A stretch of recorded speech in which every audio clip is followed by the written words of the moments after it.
games are in the books, Canes fans, and that means it's time to overreact. The Miami Hurricanes only won by 23 points Saturday against Southern Mississippi. Does anybody want to scream with me? Hey! All right, we got that off our chest. No, Saturday's victory over Southern Miss was not picture perfect. The offense struggled through the first half, and the defense struggled early as well, before settling into a shutout after intermission and helping deliver a 30-7 victory. But the uneasiness of the day had many members of the Canes Nation walking to the ledge until Texas A&M lost to App State, until Notre Dame lost to Marshall, and until Nebraska lost to Georgia Southern. And suddenly everybody realized that victories are not gimmies in college football. Victories have to be earned. Now we begin a new week, which already has subplots of its own. For starters, you have a seething Texas A&M team, which blew hosting ESPN Game Day and was jettisoned out of the top 20 with this big non-conference game approaching. You have the Vegas odds makers still installing the Aggies as a 6-point favorite, which either means that they stay detached from their emotions week to week, or they just don't have a ton of respect for the Miami Hurricanes. You have offensive coordinator Josh Gaddis working to determine the identity of this unit. Is the Canes offense built around the elite quarterbacking of Tyler Van Dyke? Or is it built around the running game that Gaddis turned to in Saturday's second half to escape from danger? And then there's defense coordinator Kevin Steele working to build a game plan with a very small sample size of tape to review. Texas A&M ran only 38 plays in its loss to Appalachian State. It played Sam Houston State in its opener with a very vanilla game plan. Does Steele have enough Aggie tape to construct an adequate game plan for this weekend? All those issues and more are on the table tonight as we begin a new edition of CaneSport Live. Hello again, everybody. I'm Gary Ferman, the publisher of CaneSport.com. We once again welcome you to CaneSport Live. This is your show, and it'll be driven by your participation. The call-in number is 563-999-3550. That's 563-999-3550. You hit the 1 on your keypad if you want to come on the show. That puts you in the queue. We bring you on the show in the order that you land on the queue. Okay, so let's talk about these subplots one by one, starting with Texas A&M. The Aggies are reeling from the loss to Appalachian State. That's probably an understatement. But the school has also become a laughingstock because of the disrespect that its yell leader showed to Appalachian State at last week's traditional midnight yell. It's become one of college football's coolest traditions. Last week, it backfired a little bit. Take a look. I won't lie to y'all, I had to Google this team to make sure that they were even real. I was really confused because Appalachia is definitely not a state. But sure enough, I found them, and they're located deep, and I mean deep in the backwoods. Just like you would think any hillbilly college that names themselves the Mountaineers. I just hope that these guys can get here tomorrow, all right? Because I know for a fact that half of their football team can barely even read the name on their jerseys, let alone read a map. It's a shame that the only 2 brain cells that all these guys have left are going to get knocked out by our wrecking crew defense tomorrow. How awesome is that video? You know what I love? I love the lady doing the sign language over there in the corner as she has to try to find interpretations for some of those things that he was saying. But I imagine that they're going to be a little bit more measured on Friday night when they get together for their midnight yell for the game against the Hurricanes. By the way, did you guys see the epic scene in Boone, North Carolina after Appalachian State won that game? Check this out real quick. I mean, look at these guys. Watch this guy that gets ready to jump on this car right here. Boom!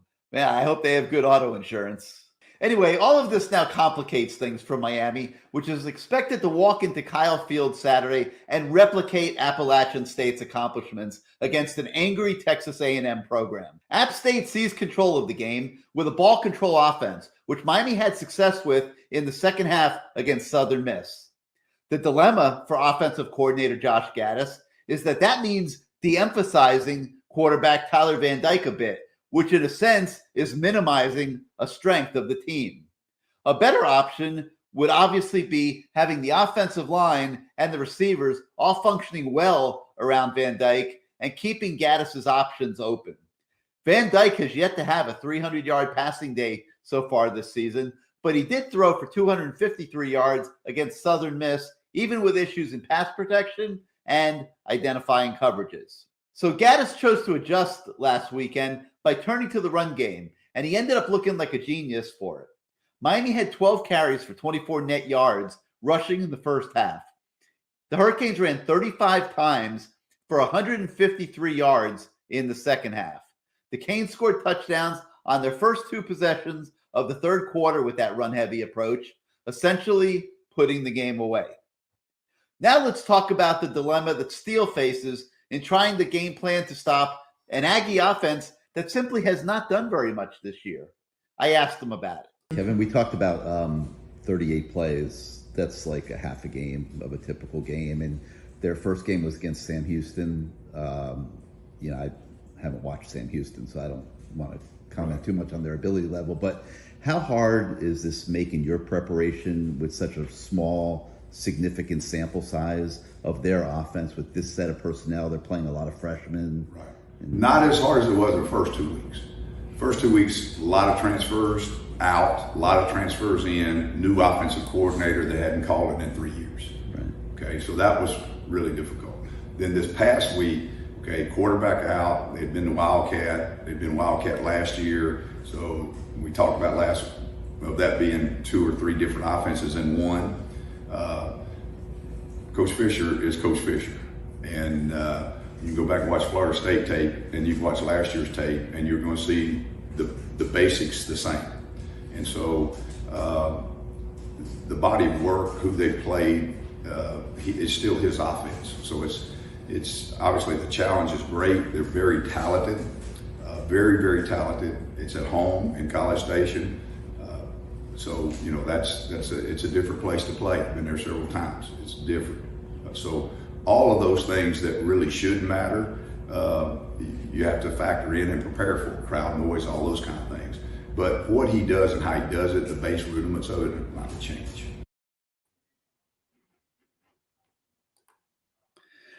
All right, so in a little bit of a bizarre twist in the reaction up there in College Station, they're now talking about Jimbo Fisher possibly giving up control of the offense. Unfathomable. I mean, Jimbo Fisher has been an iconic offensive coordinator in college football for so many years.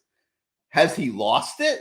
I don't know. It's like I always get a little scared to make proclamations like that with guys that have had so much success through the years. But he has struggled. If you look back to his last years at Florida State, now his first years at Texas A&M, people that are saying that this is not the same Jimbo Fisher might have some legitimacy to their argument. But you know what? I think first that Fisher might try a quarterback change. And I'm expecting, I wouldn't be surprised, let me put it that way, if Max Johnson, the transfer from LSU, is Texas A&M's quarterback on Saturday night, just throwing something different out there, trying to shake it up, snap Texas A&M out of this lethargy that they have exhibited in the first couple games of the season.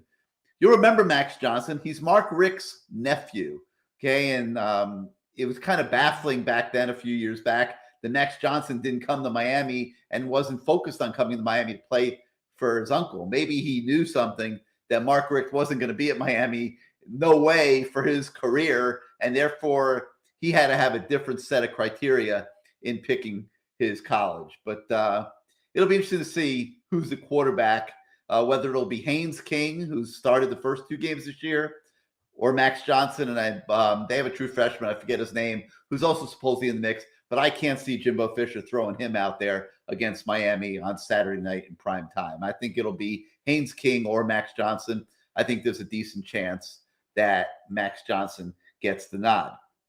All right, so let's go out to your phone calls now. The number's 563-999-3550, 563-999-3550. You hit 1 on your keypad if you want to come on the show. We've got over 100 phone lines, plenty of room for anybody that wants to call in, participate in the show. If you're driving around and that's your preferred way to listen to the show, we are welcome to dial into those lines as well. Just don't hit the 1 on your keypad to put yourself in the queue. So let's begin tonight in the 786, where I believe that's everything 305. I don't know why he's calling from the 786, but I believe it's everything. You are now live on CaneSport Live. How you doing this evening? Gary, my friend, how are you? Doing good, doing good. How you doing this week? Oh, doing phenomenal, man. Every day is blessed, right? Yes, sir. All right. Well, Gary, I want to touch upon a few things tonight real quick. I know you got a lot of people on hold there, but when I look at where we are at offensively, I go back to this comfort level. And if you notice, when we played Virginia last year, he was on a very short leash, TBD was, based on what Manny and Coach Lashley wanted to accomplish for that night, not to put all the burden on their shoulders. But from that second half on, really the middle of the third quarter on, the up-tempo game, I think, has really allowed Tyler to always get in rhythm. He throws the ball in rhythm. And in this offense, he still hasn't found his rhythm. That's the biggest thing that I keep seeing. He just doesn't look, he looks short mentally, but he doesn't look comfortable physically. I don't know if that makes any sense to you, but that's what I keep seeing. You know, I don't know that I think he was out of rhythm because of Southern Miss's defense the other day. Everything, they were throwing some looks at him that he was not prepared for. I think it was Gaddis that said about 50% of what Southern Miss was doing on defense they had never shown before. And when you combine the fact that the offensive line protection was breaking down, it's taking Tyler longer to make his reads because he doesn't really know what he's looking at. And I think that took him out of his rhythm. And that's why his mechanics broke down. And that's why some of his balls were going into the ground. And he just did not look like Tyler Van Dyke. You know, and it's funny because Coach mentioned that when we played Pitt last year, Pitt runs a lot of the same guys and teams that Southern Miss implements. So it was curious for me. I was like, by the end of the first quarter, in the middle of the second quarter, you've got to be able to see what's there. And that to me was puzzling. I think Matt on one of the Good Morning CaneSport shows mentioned the same thing. But that's the one thing is like, if you're going to force the offensive line to execute at a certain level, and they didn't look well prepared for what the games that were going to be run by Southern Miss. What I did like was they were able to get back to the basics of football. And I would say even the last drive before the half, Gary, they got back into their basic offense, and they executed. And then they went ahead and implemented the run game the entire second half. They did have about 4 or 5 possessions that still weren't good in the second half, but you could see that offensive line, the chemistry isn't there just yet either. But when you look at offense, it's a combination of things, in my opinion. And then the last thing you have to look at is you still only have one wide receiver who's, albeit he's 5'9", 5'10", whatever he is, he's a little dude. And you don't have a stretch guy that can get up and get it. So those are some things that when you take into account all these factors, I still think we're a long ways away. And I keep saying this. We will be playing our best ball the last 5-6 games of the year. Offensively, anyway. That's my opinion. I don't disagree with you. I don't disagree with you. Everything, I've been getting a million phone calls this week. People asking me to go on radio shows and stuff and make predictions. And my real prediction is exactly what you just said. I mean, I don't know that Miami looks like a top 10 team just yet. And I struggle with making a prediction in this game because certainly Texas A&M has not looked like a top 10 team either. I don't think we know what we're getting from Texas A&M or Miami on Saturday night. And, I think anything goes. I mean, anybody that thinks they know what is going to happen in this football game, I mean, my personal opinion would be they're kidding themselves. Yeah. I mean, or you're just looking at it through the fan glasses. But, defensively, the one thing I'll say about Coach Steele is there's no doubt that guy's forgotten more than, most of the offense coordinators in the ACC, whatever. No, the guy is just phenomenal, especially with his time at Florida State and the time over at Oklahoma. When you look at his resume, I mean, he's been able to coach effectively and create defensive game plans for 4 decades now and had a ton of success. You go back when LSU won their national championship and he was at Auburn. Look at what he was able to do in that game. And yeah, there were some talented guys that most of those guys, except one, hasn't fizzled out in the NFL yet. But he was able to really disguise a lot of things and put guys in their best skill set areas. So when you look at this week, the guy that I think has to be beyond impactful, and sometimes he's been a freelance, he's done it the last 2 weeks, is James. James Williams is going to be the guy that if we end up having a solid defensive performance, he's going to have a lot to do with that, along with a healthy Akeem Matador, solidifying the defensive line and getting a good push and putting pressure on whoever's under center this week. And so those are things I look on defense that have to get better. And I'm going to say this out loud. I might upset some people, but I'm shocked. I'm shocked here. I'm beyond shocked that Avante is not taking care of business at practice. I'm beyond shocked. Why? It's not a situation where you could say, well, and Coach Steele mentioned this, sometimes based on who we're playing, we'll have more personnel that fix this or that. That's not it. He's not putting things together in practice, is what I've been told. And here's a guy that has 2 kids. He basically needs to be able to go out and make some money, and he's draft eligible this year. He should be having, and when you've got Ed Reed there, and you've got all these people that are NFL people around, he should be flourishing. And I'm just beyond this point that this kid really is not taking advantage of all the resources he has available to him, and let alone what he's not doing effort-wise in practice. And Mario's made it clear, you don't win the day at practice. You don't win each rep. You don't win the day.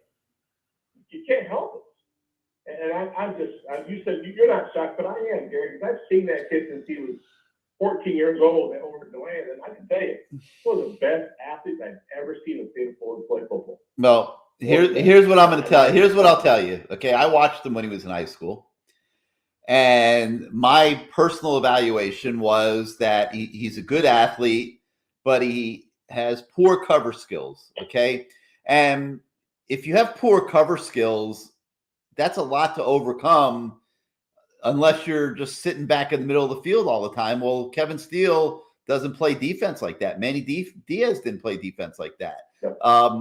There are times when the guy in that position has to cover a receiver, and Cam Kinchins is better than him at it, and it's not even close. Okay, so I'm not surprised at all. I don't think there's any kind of track record whatsoever there. I think we're looking at Avante, the big hitter. We're looking at Avante, the athlete, and we are assuming that translates into Avante, the great safety. But I don't believe we're there yet. Everything, and I think that the coaches feel more comfortable with Al Blades being the third safety because he's a former cornerback who probably is a little bit further ahead than Avante in terms of being able to cover guys. That's my read on it. Well, and you talk about coverage. The kid from Miramar, I mean, I told you my godson coached over there for a good 5 or 6 years until he went on to Deerfield. But, he would tell me all the time, this kid can play any position in secondary. Brian Ballum you're talking about. Hurt, I believe. You're talking about Brian Ballum, right? And I think he's yes, I am, Gary. Okay. Brian. And in my opinion, I'm surprised that Al is playing over him. Because if you look at Al, the one thing that Al struggled in high school when kid who was at Oklahoma took his starting spot, his senior year, and he was the year underneath him. When you look at his skill set, he's never been a guy that's been able to go ahead and be explosive, to make plays on the ball itself. Never has done that. And it was hilarious to me that when he had the one opportunity, it was like he was trying to, fair catch the damn thing. So for me, I'm like, man, I can tell you that kid's skill set there. I'm puzzled there because I know that Brian's got a better skill set back there, that position. Maybe it's a mental thing. I'm not sure we're not there. And I'm not second guessing coaches, but just as you just pointed out, you've seen kids play, so you had an idea of these kids when they were probably translated to the next level. That's one thing that I'm just shocked at. Because I always say one thing in all my years of being involved in athletics is you cannot teach athletic explosiveness. You cannot teach, speed. There's certain things you can't teach. You can teach all the technique you want, but a guy like Zion Nelson still reverts back to his same comfort level. And that's his athleticism and his ability to go ahead and move his feet and extend his arms and really get away with a lot of things that he gets away with. So athleticism is always something that, you have to factor in because, it's going to beat you sometimes. And I'm just puzzled. We're at with some of our local personnel that we've seen play, and they know a lot more than us. I get it. I'm just not understanding how some of these kids are not getting better. Well, I can tell. Disappointing for me, Gary. I can tell you that I've heard for a few years now the same things that you're saying you've heard about Brian Ballum, and I've seen obviously when I've been at practice some of those things. And Ephraim Banda, who was the safeties coach, obviously under Mark Richt, he used to tell me all the time how much he loves Brian Ballum and how good of a football player he thinks Brian Ballum is and is going to be. And he has only been held back by injuries. But, why Al Blades is playing ahead of him, I would say Al Blades asserts himself a little bit more as a personality, as a leader, maybe with effort, not just in practice as a defensive back, but certainly on special teams. Al Blades is one of the special teams warriors of this team, and that ingratiates him with coaches. And we can't call it a fluke because this is a new coaching staff that has landed in the same place that the previous coaching staff did. But it's going to be interesting to see what the future holds for Brian Ballum because how does he crack that top three? Right now he's ahead of Avante. Can he stay ahead of Avante? Just how does this move into the future for him? I don't know. But right now the coaches are challenging Avante, and Mario Cristobal made it very clear to him he can either take the challenge or not take the challenge, but he is not going to be allowed to be a distraction and a sideshow in this program. And I think that's why you saw Avante very quickly restock his Instagram, because he didn't mean anything by that, by the way. That was done way before Saturday, and somebody just happened to look at his Instagram and started posting on the internet that Avante had taken all his Miami stuff down off of his Instagram, and people were putting 1 and 2 together on that, and it really wasn't the true narrative. But Cristobal did meet with Avante, and I think made that very clear. And I'll look at the next level of defense, Gary. You talk about young guys, or you talk about guys that have these high profiles coming in to the program. There are 2 guys that have come in and are getting some take, and they're going to get more take. And all we hear is the truth. The one thing I really admire about Mario is he doesn't bullshit you. When asked about the young guys this week, he said they're going to get more playing time because they're executing, and they're pretty much on target where we want them to be. And they're growing. They're developing mentally, not just physically. The physical component is again, it's mental. And he conveyed that in his own way on Monday. So I expect those 2 kids to continue to get more playing time. And eventually, I'm hoping that Willie Smith's kid isn't too far behind, because the one thing I noticed about when him and Wesley on the field together, or Wesley and Cora on the field together, there's much better communication, and there's less breakdowns. I've noticed that. So I think their football IQ is solid.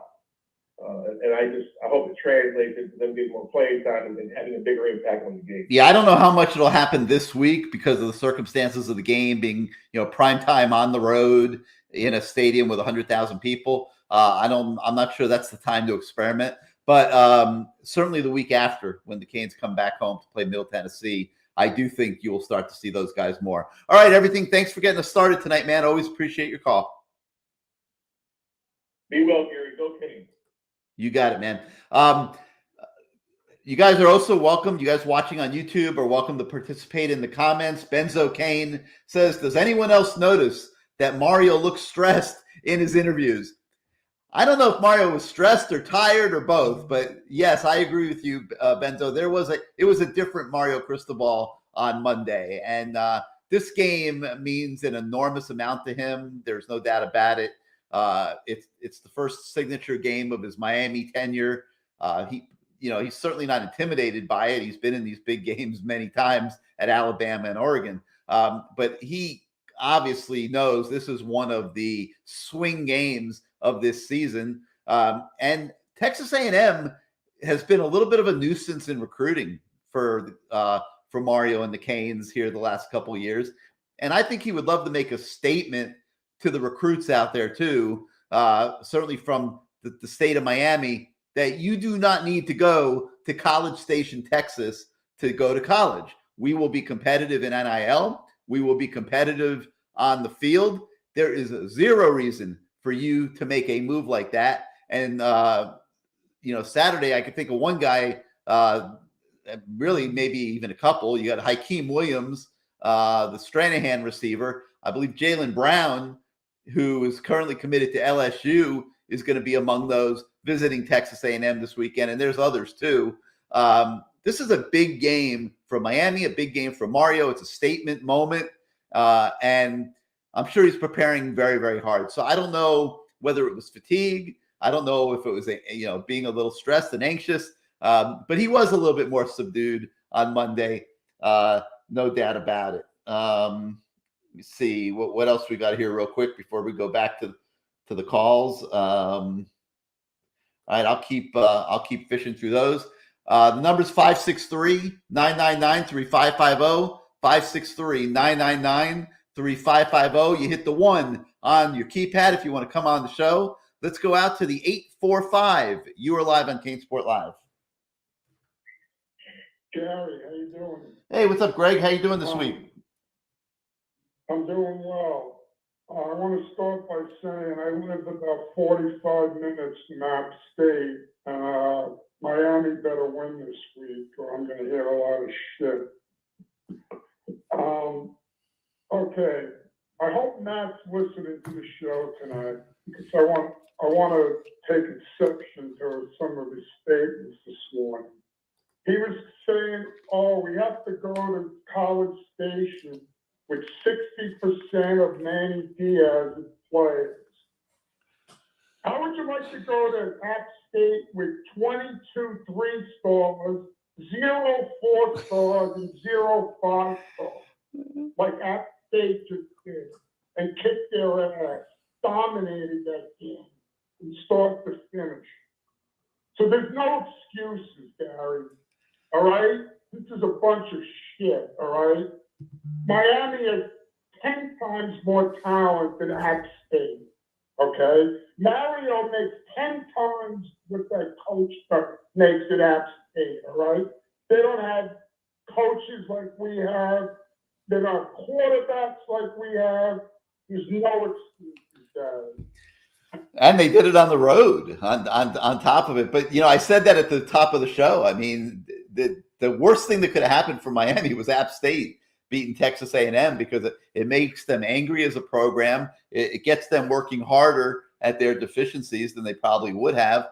And they're coming in Saturday night with an edge. And the Canes are obviously going to match their intensity, I think. And but I think we would be foolish, Greg, if we're sitting here thinking that just because App State played smash mouth football on Saturday, that's going to be good enough for Miami this next Saturday, because I'm not sure about that. It's one of the many things I'm not sure about this game. I mean, you assume, oh man, Miami's been running the ball great.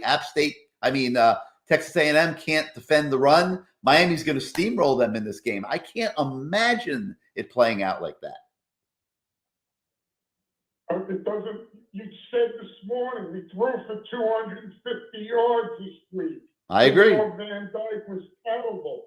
So we had a balanced attack. I don't know what Matt's talking about. We had 200 yards rushing and 250 passing. Yeah. What is he talking about? Come on. I just want to, and by the way, he's saying it's hard to, the first year. How did Mel Tucker do last year with transfers? They had a good team. They made a top 10 team. So why can't Mario do that? I mean, he was left with a good quarterback. It's not like he doesn't have any talent. I mean, come on. Stop making you're giving him an excuse. He doesn't need an excuse. He's a good coach. Kevin Steele, he knows Jimbo Fisher. He played against him at Auburn a few years ago. So what's the big suspense about Jimbo Fisher? Well, come on. Caesar Iglesias, Greg, who's one of our viewers right now, posted in the comments that his concern is that the offense has not shown creativity nor dominance, and he doesn't believe in not showing them what we might have because we need to save it for the game. So he's kind of like echoing what Matt said. So, like, I don't know, obviously there's different spectrums of opinions on this subject. I'm on the record saying I thought it was a positive that their adjustment last week was to go to the run game and get the heck out of there with a convincing victory rather than, try to pound your chest and keep, throwing the ball into a defense that your quarterback was clearly struggling to read. The offensive line was not on its game at all. Tyler Van Dyke was taking hits, which you clearly didn't want him to do in that game. And so they made the adjustment and they focused on the running game in the second half. But, like I said, I don't think that carries over to this game on Saturday. I can't imagine that it will. I'm expecting Texas A&M to have spent the whole week working very hard on their run defense. I think they're going to sit there and say, we must take Henry Parrish out of the game, control their running game, and we are going to make Tyler Van Dyke throw the ball because we don't believe that with our secondary being one of the best secondaries in the SEC and Miami not having the same level of receivers as it had a year ago, we don't believe that Miami can beat us through the air. We are going to make them try. That's what I'm expecting the Texas A&M game plan to be this weekend. Okay. Well, one last point, if you want to fire up the team, why don't we have Al Blades do a rant like his father did back in the day? We'll get the teams fired up. You never know. All right, I'll talk to you. I'm predicting a 28-17 victory. That's my prediction. All right, Greg. Thank you. All right. Thank you as always for calling in. All right, 563-999-3550, 563-999-3550. You hit the 1 on your keypad if you'd like to come on the show. Let's go out to the 941. You are live on CaneSport Live. How you doing tonight? Hi, Gary. It's Meister Kane. How are you? Hey, what's up, Meister? How you doing tonight? Pretty good. Pretty good. A couple things that I have for you guys here. I think, Greg, your last caller there, the 845, I think he's got some good points that he mentioned. I think A&M, I mean, they are good, yes, but I think they're beatable, and I think that they can beat them if they do these things. Number one, focus. Keep your mouth shut. Play the game, okay? No trash talking, none of that garbage, okay? Execute your assignments on both sides of the ball. That includes no missed blocks offensively, getting off your blocks defensively, and tackling, And here's another thing I saw too when I was at the last game. I saw Frank Madsen get open a few times, but the ball wasn't thrown to him. I think it might have been because of the coverage of Southern Miss in that one. And number two, I say be as intense as possible, be violent in the trenches. You've got to be physical in the trenches on both sides of the ball. I mean, get off your block, strike your blocker on the offensive line hard and quick, and try to open up those holes and keep those feet driving so that the backs can get into the holes and gain a 5-6 yard play on first down. You can do that, that'll help. Number three, special teams. Got to have touchbacks after you score, whether it's a touchdown, field goal.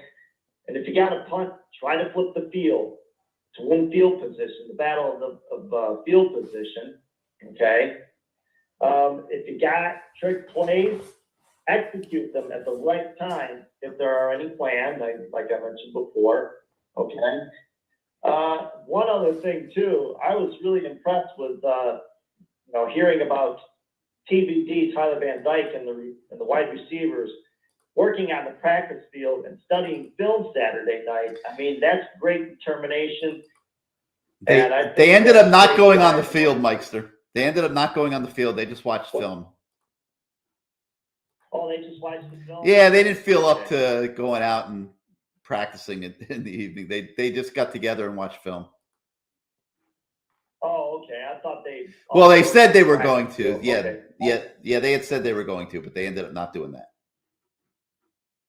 Hey, Gary, you sound like you're in a box for some reason. You don't sound like you're up front. You sound like you're on the other side of the room or something. Really? I don't know. Yeah. Okay. You were coming in better this time when you said really. Oh, all right. Well, yeah. I'll try to enunciate more clearly into the microphone. Oh, okay. Well, I'm going to be running sound next year, so that's one thing. Go into the mic. You go like this, you're going to sound like you're on the other side of the room. But if you go like this, you sound like you're right next to me. Yeah, we're working. Anyway. We have a new system this year, so it's a little bit of an adjustment, and we're working on different solutions and stuff to keep making it better. Oh, okay. I got you. I didn't know that from the Yeah. last show. So, anyway, I was at the game, last Saturday. I saw that Southern Miss really mixed it up on defense and gave TBD a hard time trying to find open receivers and Mallory, the tight end there. So hopefully, we can create some mismatches with A&M's secondary, although they're very good. But we'll see, right? Yes, sir, Mikester. All right. Well, that'll be it for tonight. I'm going to let you go so that you can get some other callers through on the line there, and let's hope for the best. All right, Gary? All right, man. Thank Here you. we go. Thank you as always for being part of the show. 563-999-3550, 563-999-3550. You hit the 1 on your keypad. If you want to come on the show, let's go down to the 305. You're live on CaneSport Live. Hey, Gary, how are you this evening? Hey, what's up, Adam? How you doing this week? Good. A couple things. One, and this is just my comparison. I don't think if we win the Southern Miss game last year, I love the adjustments in the second half. So hats off to Mario and the crew in changing to a run dominant second half. Yep, that's the way I felt. I Because felt that way. day. What? I said I felt that way. Yeah. A couple things. One, do you see us, and again, I'm not overreacting to one half, but Josh Gaddis's offense was best at Michigan when it was run dominated and then you hit the occasional pass. Do you see that as being the norm for Miami's offense going forward? I know it's only 2 games, so you really can't make a definitive statement either way, because I like how obviously Henry Parrish is run, but I've also been pleasantly surprised with how fast Franklin has been running the past 2 games. Listen, if we look at this offense honestly and, without bias and orange and green glasses on and that sort of thing, there is a lack of difference-making playmakers on the offensive side of the ball right now. You do not have a difference-making wide receiver. You do not have a wide receiver that Texas A&M has to game plan for this week. So, conventional wisdom would be that this needs to be more of a balanced offense than maybe we got used to a year ago with the up-tempo Rambo Harley, show that went on the second half of last season. So I am expecting it to be similar as we go forward. I really am. Now, that said, there's a lot more passing game in this offense that we haven't seen. I'm expecting the tight ends to bust out this week. I think we're going to start seeing Jalen Knighton as a pass receiver in Josh Gaddis's offense. It's not just going to be about the receivers all the time. And I think a byproduct of that is going to be a little bit more of a wide open offense at times that people are going to like much better than maybe and I think he tried to do it in the first half against Southern Miss, but it just wasn't going well. And at halftime, when you're only winning 10-7, and you're lucky to be doing that because you just scored a touchdown before the half, as a coach, you have a responsibility to say, we need to get this victory and do what we need to do to get this victory. We'll fix the problems, but we're not going to try to do it right here in 15 minutes of halftime. We're going to fix them on the practice field this week. Let's go pound the rock. We're better than them. Let's beat them up and get out of here with a victory. And that is what they did. And, all you have to do is look at all these teams in college football that are losing every week to teams very similar to Southern Miss, that these games, like I said earlier, are not gimmies, man. Yeah. It's like you got to win them. Well, I mean, a win's a win, and you take it any way you get it. That's what I'm saying. Last year, we don't beat Southern Miss. Not with the performance. Not with the team that I saw last year.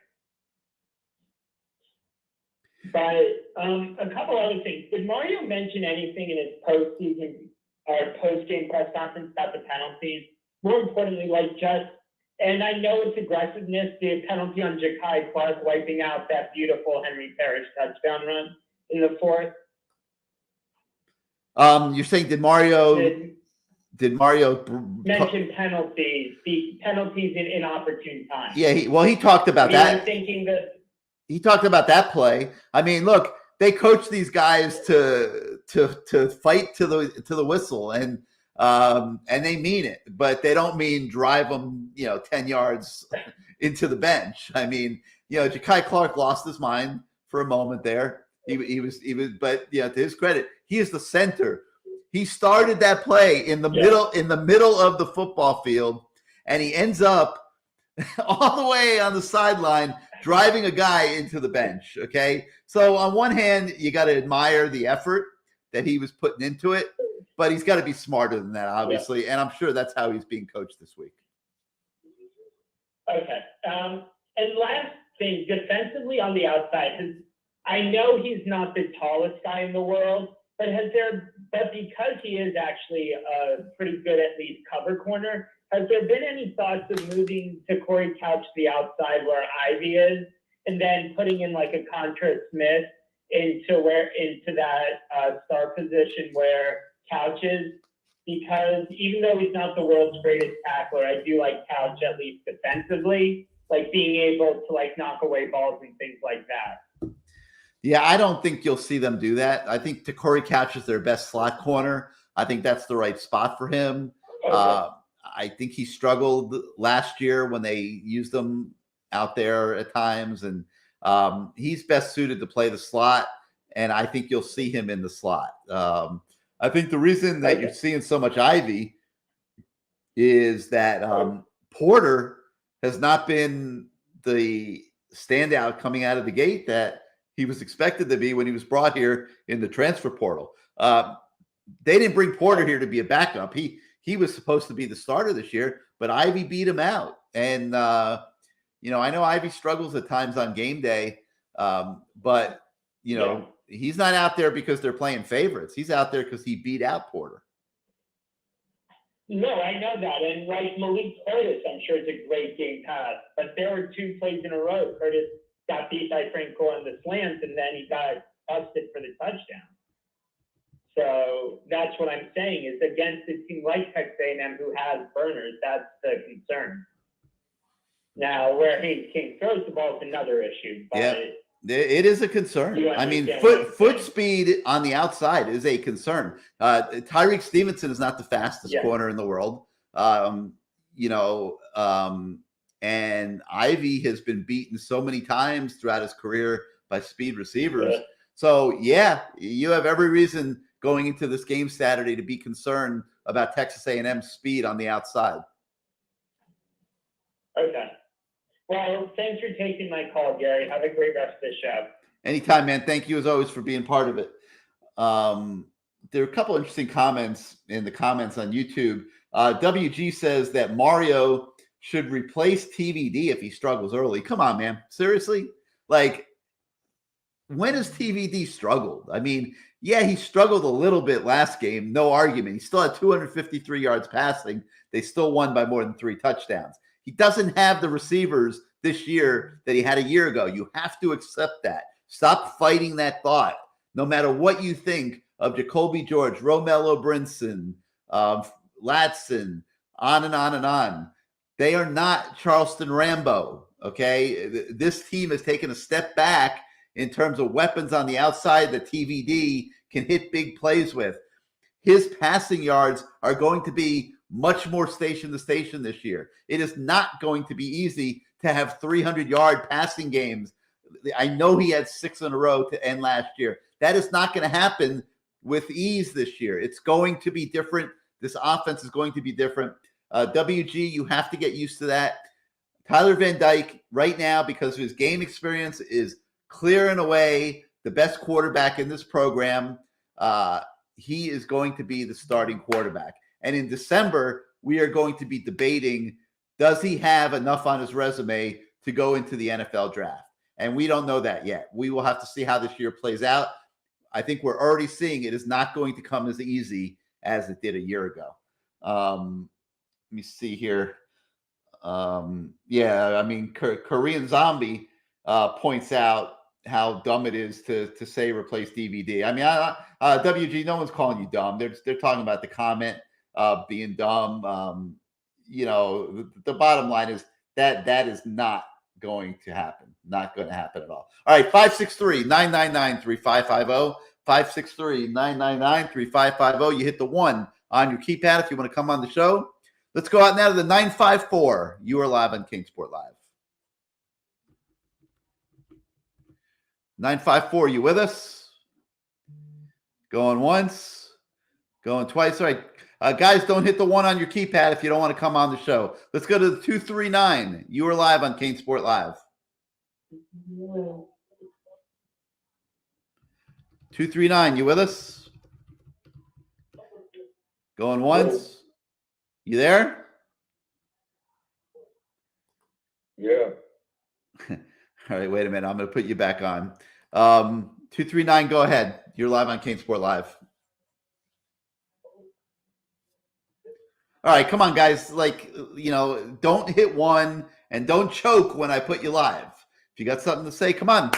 Say it. Let's go. Let's go to the 386. You're live on CaneSport Live. Hey, how we doing tonight, Gary? Hey, there we go. Who's this? It's Will. Hey, what's up, Will? How you been, man? All right. Hey, before I ask my question, I will say I'm giving this coaching staff a free pass, being that they're in their first year. But is it just me, or does it seem like nothing at Miami ever get fixed? And we can go back to this all, in my opinion, this started during the Larry Coke retention. It seems like every year, it's something different at Miami. We don't have linebackers, we don't have DBs, we don't have O-linemen. It's a problem with the offensive coordinator, defensive coordinator. Every year it seems to be something different. But at Alabama and the Ohio States and the Clemsons of the world, you never hear about any of these issues. Why is it so hard for Miami to just put it all together? I mean, we're on our fifth coach. Why is it so hard for Miami to just put it all together? Well, I mean, Mario's only been here for 9 months. I mean, you can't get his coaching staff for free pass. Well, you can't turn over an entire program in 9 months. I mean, they've done a pretty good job, I think, fortifying the roster for this season and making the team this year more competitive. And they are working, obviously, in recruiting going forward to continue to move the program forward. But it's no secret that recruiting under the former coaching staff was not adequate. Okay, in no way was it adequate. They did not go head-to-head for the best players in the country. They did not even try to recruit the best players in the country. Okay, they knew they weren't going to get them. They didn't have that kind of juice. Okay, now you have a program that is fighting it out for many of the best players in the country. They're not going to get all of them. Okay, but they are going to get their share of them, and you are going to progressively see this program keep getting better and better as it goes forward, in my opinion. Now, it has to happen, but I think I see it trending in that direction.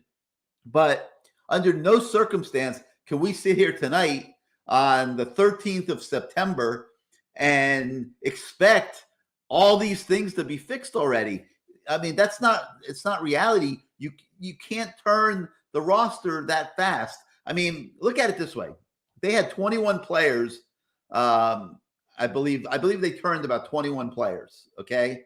Actually, more than 21 might have left. I've lost count already, but it's somewhere around 21. That's a quarter of the roster that got turned over in one off season. That is unbelievable, and I don't think you can expect any more than that. Well, like I say, I wasn't being critical of this coaching staff. No, I know you're not. It just seems like.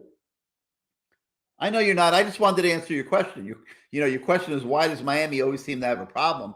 Miami had a lot of problems in December. I mean, a lot more than they have today. They still have enough, but they had a lot more than they have today back in December. Okay, my final question, and I'll let some others come on. I'm picking Miami to win 31-27 on Saturday, but I wanted to ask, going into this season, what were your expectations of Miami? I said I thought it was a 9-win football team, and I'm not changing my opinion on that. I got to see what they look like Saturday night. I thought it would be a 9-win football team. I think they can win the Coastal playing at the level they played against Southern Miss. I agree. I had picked them to go 9-3 also. I had them going 9-3, and that hasn't changed. But upon saying that, hey, I appreciate you taking my call. All right, Will. We'll talk to you next week. Thanks for being part of the show. Let's go to the 205. You're live on CaneSport Live. What's up, Gary? How you doing tonight? Doing good. Who's this? This is there goes JC4. What's up, man? What you got for us? Want to get your take on something. I think I'm not as optimistic as a lot of the fans out there. I think this may be a night where the offense really struggles to move the ball, and it could be turned into a slugfest where we just have to hope and pray the defense doesn't give up an explosive play, because based off of what I've seen in the first two games, and I acknowledge that there may be some plays that Gaddis could scheme up, but if you're an outside team looking at the Miami Hurricanes, you're stacking the box and you're playing man-to-man, and you're daring a receiver to win in man coverage. And right now, I don't think there is a guy that can.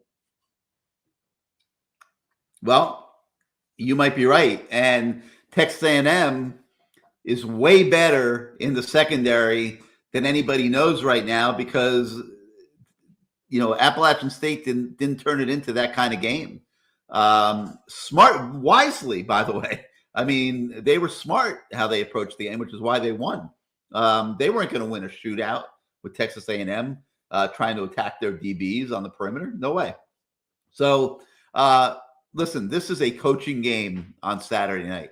This is why Mario Cristobal has this elite coaching staff working with him. It is for nights like Saturday night when you have to go on the road in prime time in a big game and you have to find a way to win. Mario knows how to do this. He did it last year with Oregon when they went to Ohio State and they beat Ohio State.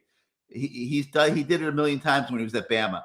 Mario knows how to do this, okay? And he has a coaching staff that knows how to do this. And that is huge for Miami. And that, as much as anything, is what gives Miami a chance to walk out of there this week with a W, because this is not a team that's built yet to do this. You know, I know App State pulled it off last week, but this team is not built yet to do what they are being asked to do Saturday night. But the combination of Texas A&M not playing great football yet, kind of reeling a little bit themselves, some gut checks going on there, maybe a change in quarterback could be taking place, and Miami having a veteran quarterback, or at least a somewhat experienced quarterback, who has participated in games at night on the road. NC State comes to mind, where Tyler Van Dyke played extremely well. You know, I think gives the Canes a chance to win. I'm just not running around shooting my mouth off on all these radio interviews I'm doing and stuff, making crazy predictions, because there's no foundation to make predictions. You know, I think you go up there, you give it your best shot, you have a good game plan, you see what happens. Couldn't agree more. And I think this is actually a game where you will see Gaddis utilize personnel sets and looks, and RPO looks more specifically, that we haven't frankly used the first two games. I honestly love the fact that this coaching staff went into halftime and didn't change anything. I mean, that's what they came out and said on Monday. They said, honestly, we didn't change anything. We told the guys to calm down. Yeah, well, they did change. All they needed to do was just go out physical, Southern Miss, stick to the script, run the ball, get out there with a comfortable victory, and save the stuff that other teams haven't seen yet for Saturday. So I think there's a great chance that we could have some stuff dialed up. I just think this is a game where guys like Keyshawn Smith, guys like Elijah Arroyo, Will Mallory really have to step up, and they got to make contested 50-50 catches. They've got to win their matchups. And especially out wide, I just don't know if there are guys that can. You love that Jacoby George is back. He's probably the best at winning those 50-50 balls, but this is his first game back. You don't want to throw somebody into a situation like this and expect them to contribute first game back. So my expectations are pretty low. I hope that they keep it close. I love the fact that Kevin Steele is very familiar with the environment, familiar with Jimbo Fisher. If anything, it's encouraging that the defense, I honestly am more comfortable with the defense. I think the defense can keep the team in the game for a long time, minus the fact we don't give up any explosive plays, because we've got some liabilities at corner outside. No doubt. The secondary is going to have to hold up. It's going to have to be more than the James Williams show for sure. James Williams and Cam Kitchens will not be able to carry the show themselves. The corners are going to have to show up on Saturday night. Because if you're Texas A&M, you're going after the corners. You just watched Southern Miss do it, and they did it successfully. So if you're Texas A&M, you're testing Miami's corners a lot in this game. So let me ask you a question. What's the problem with putting Al Blades back at corner? Now, look, he's not the most fleet of foot guy, but neither is Tyreek Stevenson. It doesn't matter. It doesn't matter. Technique. It doesn't matter. When he's the third safety, he's matching up against receivers a lot of the time anyway. It doesn't matter. He doesn't have to be a corner. They match their safeties up. When teams go 3 and 4 wide, the safeties come down and do a lot of the coverage. So, but they're not covering the edge guys. Why wouldn't you? Well, they are sometimes. I saw one play the other day. James Williams was out there playing corner. So they use the safeties a lot as cover guys. So that's why Al Blades has an advantage over Avante right now, because he's got more experience and he's more polished as a cover guy. I'm not saying he's the greatest cover guy in America. I'm saying he's better than Avante right now.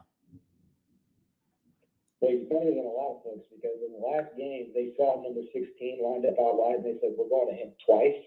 And they kept going to him until they had to pull him out of the game. And DJ Ivy was not much better. I mean, DJ was improved in the second half, but wow, I mean, it's still the same. He's still a Green Tree All-American. He's got to turn it over and show up one day. Yep. I mean, if anybody has a short leash in the cornerback room, it's got to be him. Because you didn't bring Dale Porter in to breathe the air on the sideline. Well, I mean, somebody's got to. But he's got to earn his way on the field. He hasn't earned his way on the field yet. All right, man. Hey, thank you so much for your call. We'll catch you next week. Okay, thank you. All right, guys. We're going to go to our point counterpoint segment right now, because we've got a guest tonight with the voice of the fan, Bruce Warner, that gets me fired up every time I talk to him. He's one of the most talented linguists amongst the Canes alumni out there, and always has a unique way of making his points. So let me bring Bruce and Brett Romberg. Whoops, I hit the wrong button, I think. Let's see. There we go. What's up, Brett? How are you, buddy? Good, man. Good. Welcome to the War Zone here, CaneSport Live, and Bruce. Welcome as always, and a lot of animated conversation tonight, guys. People were not overwhelmed with the performance against Southern Miss. People are looking for style points in a game like that, and I'm not sure that's college football today. I mean, college football today, it's a lot harder to win those type of games. You see teams losing them every week. And, Brett, you're certainly well equipped to comment on that. Do you walk out of a game like that mad at the fact that you didn't win by 40? Or do you appreciate the fact that you made the halftime adjustments, you pounded them in the second half, you won by 23, and you move on to the next week? Well, as a fan, I'm glad that we got to see some halftime adjustments finally out of the University of Miami. We haven't seen that in a long time. We haven't seen, and ironically enough, I could probably hear Mario Cristobal in that locker room at halftime and the onus that he placed upon the offensive line. Because if you look at it, the 13-play drive that they came out of halftime predominantly had to do with the boys up front. And it was almost like TVD. They told to sit down, don't worry about this drive, and we're going to go ahead and put this on our big boys up front, because let's face it, they took the first half off. So I think Mario, Mirabal, they ended up getting really into the heads of the offensive linemen, who at this point, if you take a look at what they got going on, their size, their power, their speed, which is what Mario and Mirabal are going to be hanging their hat on now on this transition from what used to be to what it is now. You got to ride the big boys, and they'll say it all day long, where you're only going to be as good as the guys up front. And I think they're putting a giant onus on those big boys up front. So the halftime adjustment, as a fan, yes, I loved it. The fact that we came out and kind of pooped the bed for the first half of that football game, I don't know if it was the heat. I don't know if it was the fact that the guys were content with the 70 that they threw up on the team the week prior. I don't think that they probably saw what they were anticipating on seeing for the most part. And judging by what Mario Cristobal was, I would say, hinting upon in his press conference, was the fact that the scout team is a very important factor when it comes to playing against teams like Southern Miss, and then again this week against Texas A&M. Whatever you're seeing on film, you want that replicated at full speed in a practice setting. My guess is Southern Miss wasn't executing what they were supposed to be executing, and you're looking forward now at Texas A&M, where you're dealing with a whole different crew of boys up front than what we just saw last weekend. Yeah, and Brett, that's what I'm talking about now is physicality. That team is going to be pissed off.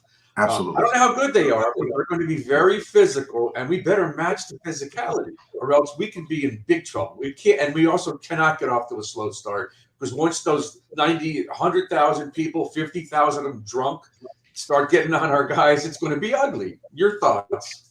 Well, if you think about it, you know, before, if you were to tell me that this was going to be a college game day game, it was going to be played at College Station, where you got a bunch of rampant Texas drunks running around all afternoon, I would be excited about the opportunity, to be honest with you. Kids calling out their coaches, obviously that's what went down last weekend. The kids saying that they don't believe, or they're not basically drinking the Kool-Aid of what Fisher's got going on over there. That's a direct slap in the face to the coaching staff. So you better believe that the higher administration probably had some meetings with the coaching staff saying, why is the players airing out dirty laundry like this in front of national media? Number two, what I think might be happening is the coaching staff said, okay, you guys might not be bowing into what we got going on. Let me go ahead and give you the most simplistic game plan so you guys don't screw anything up and you can't point the finger at us. And now it's just going to be a man-on-man situation. And now we're going to see who's the dogs. We want to see our big boys up front handle what they're supposed to handle. The 4 down linemen are going to swallow up, hopefully, is what they're thinking, swallowing up our big 6'5", 325-pound offensive linemen. It's a chip on the shoulder game for Texas A&M. And I know the pendulum has shifted a little bit by saying that the University of Miami now is slightly favored in this game. But when you got pissed off college football players and pissed off college football fans, a whole town now, because they just got robbed of college game day, and it's heading to the team that just robbed them of college game day, that's an ornery 2,000 and change. And if you want to add the players, another 100. Yeah, it's going to be a very hostile environment for the University of Miami. Yeah, and the other thing is they were telling the fans were screaming about Jimbo's offense being boring and conservative. Yeah. Now they don't have the quarterback to make it the other way. So I really expect it to be very physical. He'll probably have a lot of short passes, some screens, flare passes, maybe go to the tight end. I don't know if they're going down the field because they're afraid for this kid. But on the flip side, if you're Miami and you go in there and smack him in the mouth early, get those fans turning against Jimbo right there in that stadium. I think how we start out is very important. Very important. 100%. And I think, again, and obviously I'm biased, but I believe that a lot of that is going to be up front, both sides of the football, both our defensive linemen and our offensive linemen. I think more so on our offensive side of the football, because if you look at the two columns, the statistical columns of yards allowed or yards given up, the reason why they're so swayed is because they're playing tight games. We have not played a tight game in the last 2 weeks. So if you look at yards given up or yards against, it's because the teams that we're playing against are always having to come from behind. So they got to throw the football. They have to put up the football, and they're not going to be rushing the football. If you look at what their defenses did, Texas A&M's defense, it's pretty strong. They gave up like a 45-play run or something like that at the end of the game last week because they were dog-ass tired. I think you're going to see a total different animal this week. My guess is probably Von Miller's giving some motivational speech over there to his former team. You're dealing with now dogs that are looking to put something on tape going against the University of Miami, who, again, when you're dealing with the top 15 ranked, I think it's a ghost ranking, but if you're dealing with the top 15 ranked team, you're getting your NFL tape ready this weekend. And those dogs up front there are NFL capable men. So I'm interested to see this dynamic battle. And Parrish being a pounding running back.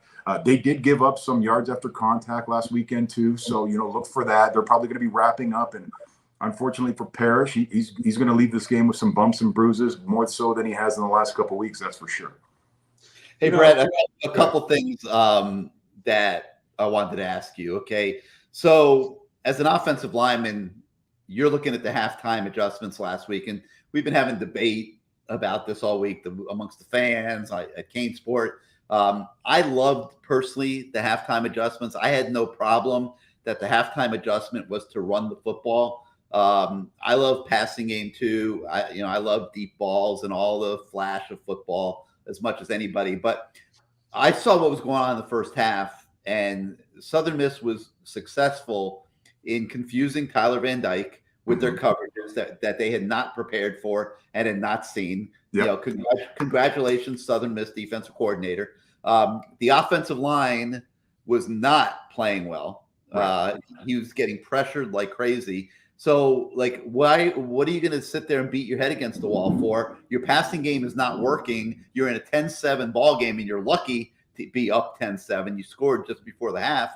The way to get out of there was to pound the rock, use your running backs, and they won by 23 going away. So my first question to you is there shame in that's what they had to do to win the game against Southern Miss?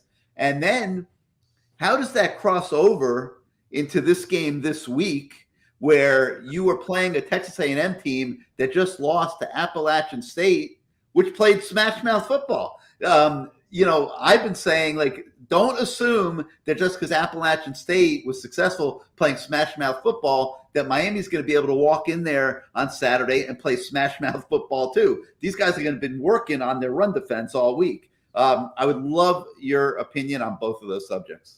Well, football is usually, and especially if you're dealing with an offensive coordinator who's a schematic guy, you're going to be taking what defenses give you ultimately. But we're dealing with Mario Cristobal. We're dealing with power, strength, ego, physicality is the main thing that you're dealing with on this team, right? They want to establish a new physicality on this program. No BS, no nonsense, no narratives or drama, obviously behind the scenes.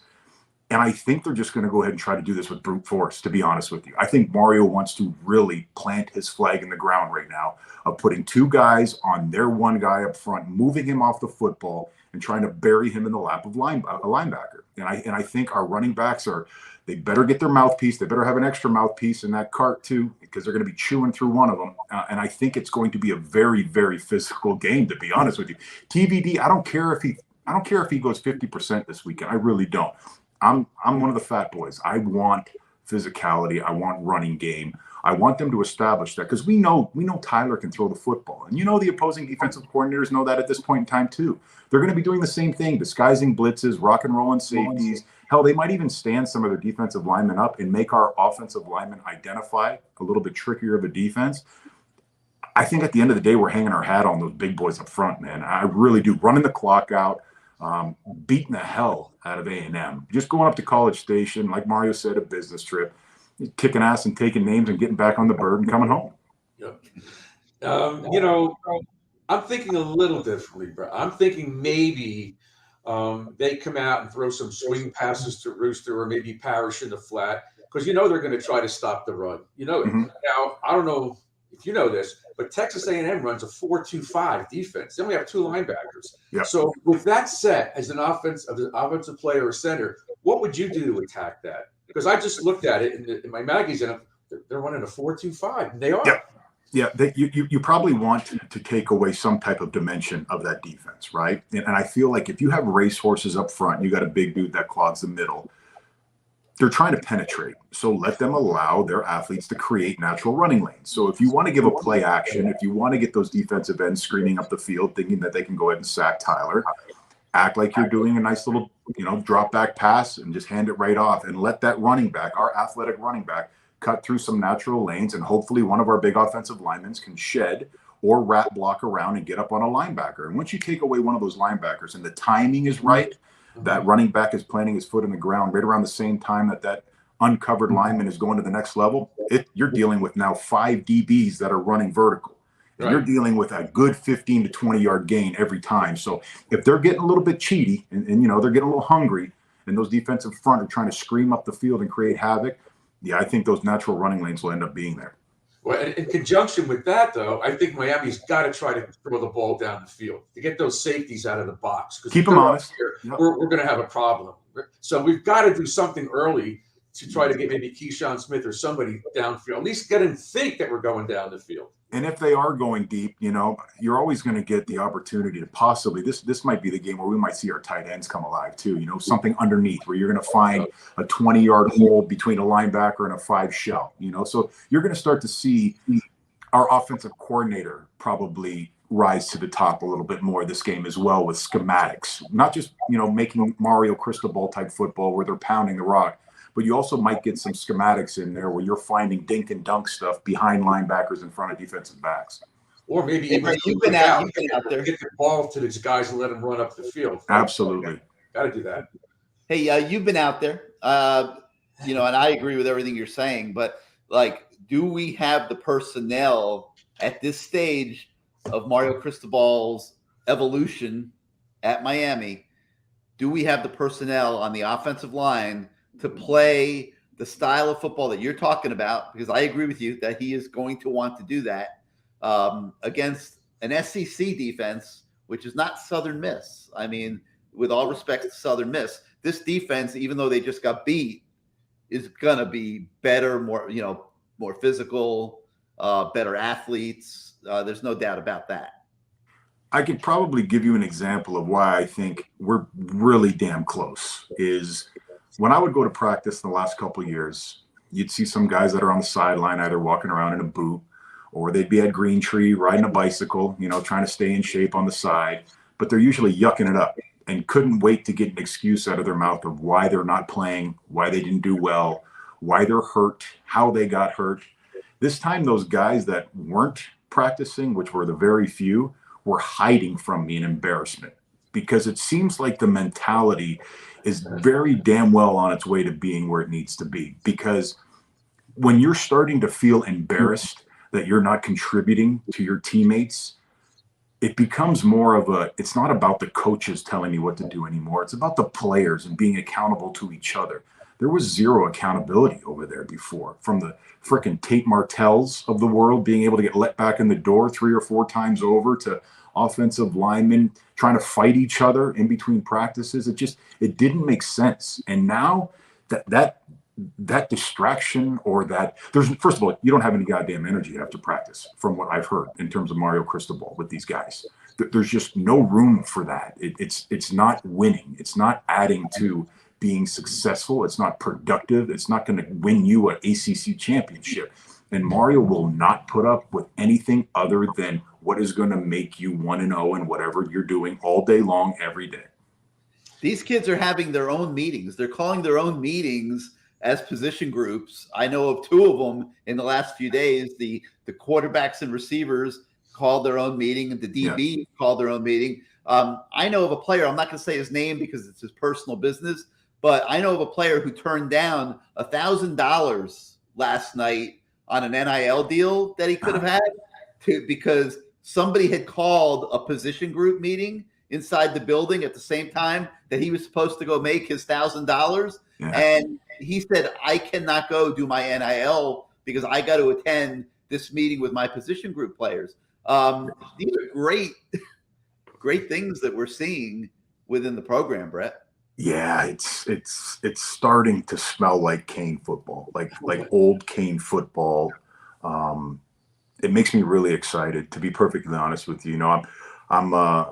I'm not saying I'm in any NIL deals with these kids, but I know exactly what you're referring to and what you're talking about. And for a young man, that might, hell, I don't know. I don't think I ever saw $1,000 in college. So if you have an opportunity to make that $1,000 and you're turning it down so you can have an extracurricular meeting with your teammates and you don't want to let them down, you don't want to be out of that room and have them talking bad about you because you wanted to go make that $1,000, regardless if you wanted to take them to dinner or not.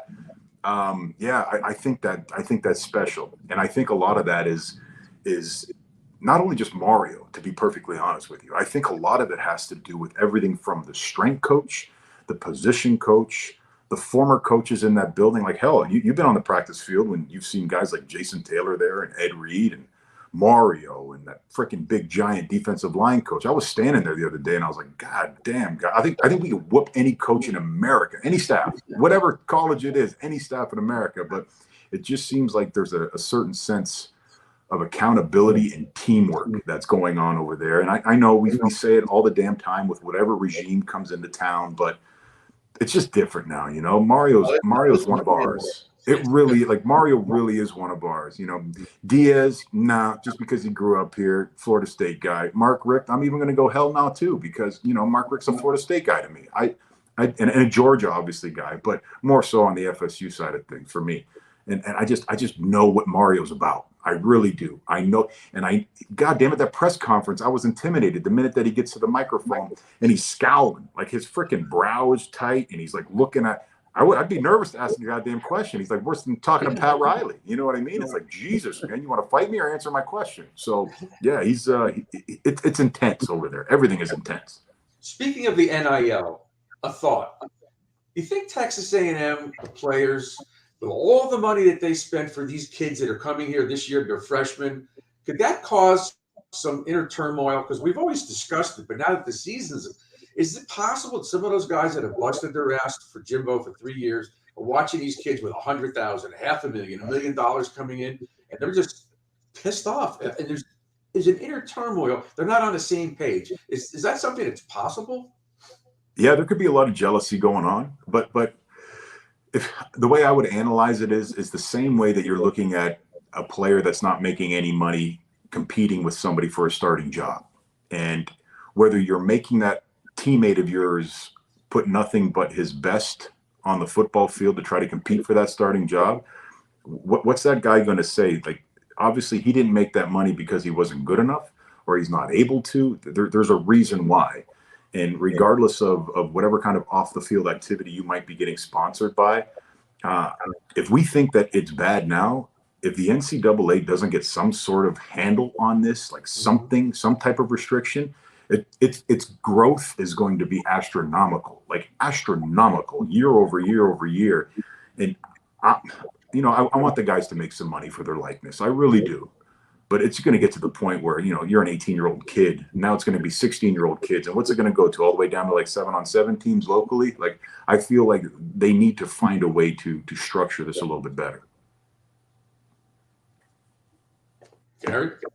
So Brett, you know, Tyler Van Dyke comes into this season obviously looking to have a big year, and things have changed around him. He doesn't have the big play guys that are going to get down the field the way Rambo did and make the kind of plays that Rambo made last year. It's a different type of offense, and he may not be able to put up the same kind of numbers as he had. He had 6 straight 300-yard games and last year. He hasn't had one yet this year. We'll see what happens Saturday night. How do you think that affects him? Well, if you were to ask me if it was a guy, you know, who's an outspoken, prolific glory hound, then I think it would seriously mess him up, and it would probably ruin him for a season. If you might want to talk about some of the previous quarterbacks that have donned the U helmet in the last decade, I think it would have probably crippled them. But this kid reminds me so much mentally of Dorsey, like so much, to the point where you try to talk to him, he's dry as a popcorn fart. Just nothing elusive, nothing funny. Like, you try to crack a joke, he's not interested in giggling or laughing about it. He's cool. All he wants to do is win and play football. And I love that. It's almost like, you know, you could see on the Bills game against the Rams how much fun Allen was having. He was literally having the best time of his life, stiff-arming defensive backs in the NFL as he's running the football. I don't see Tyler giggling and laughing just yet, having fun on the football field, but I imagine that's going to be coming in the next few weeks. I really do. And the reason why is I think because he's going to figure out a way to be successful. Other quarterbacks might wait for a coach to try to help him in some certain, you know, instances, but I think Tyler will find his own way to become successful. He'll find his own niche, and he'll find his own way to get his wide receivers the football, alongside obviously his offensive coordinator. But that kid's special. There's a reason why, you know, he did so well last year, and he's looked to do so much better this year. I think he's a special individual, and he's going to find a way to go ahead and create this opportunity for himself.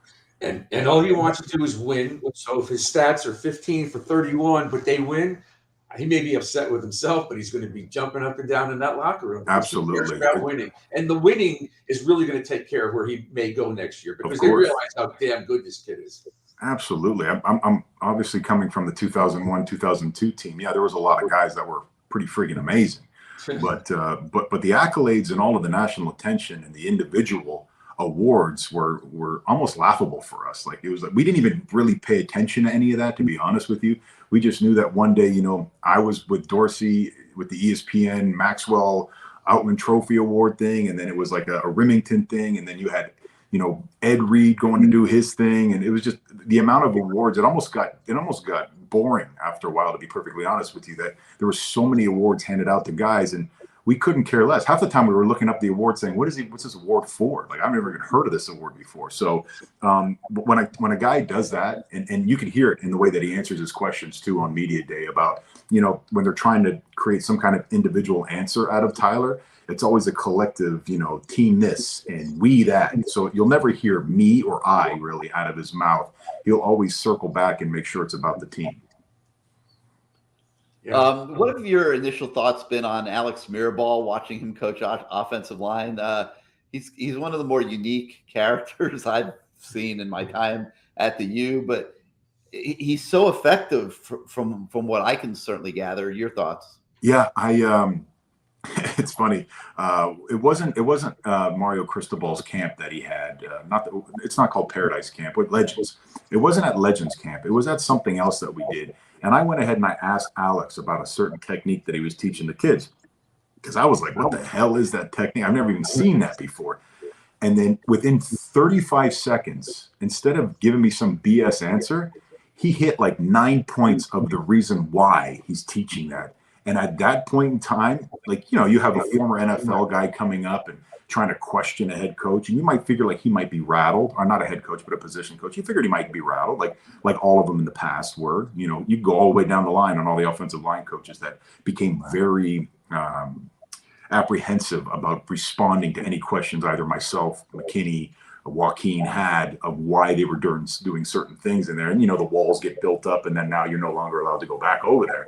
But immediately Mirabal rifled off every single scenario, answer, positive, negative, like what you can get yourself out of and into. And I was just like, this guy's legit. Like, he is so legit, and he's so little, and you would never expect him to be coaching the Giants that he's coaching. And the fact that the guys are so much bigger than we were, it's like you have a bunch of Vernon Carey's and Brian McKinney's just walking around that place now. It's crazy to me. And the fact that, you know, 4'7" Mirabal is right in the middle of it, teaching these guys how to play the most difficult, physical, land of giant position on a football field. It's remarkable to me. And he's doing an unbelievable job, just relentless, just like Mario.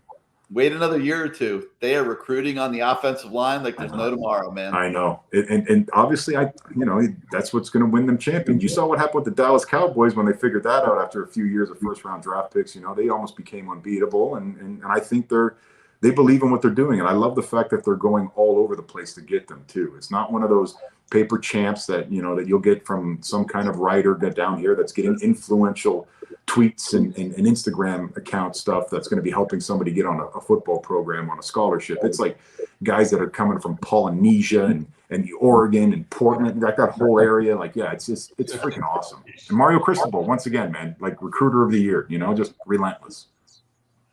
Bruce, I see you're wearing your Caneswear. You're wearing your Caneswear shirt tonight. Of course I do.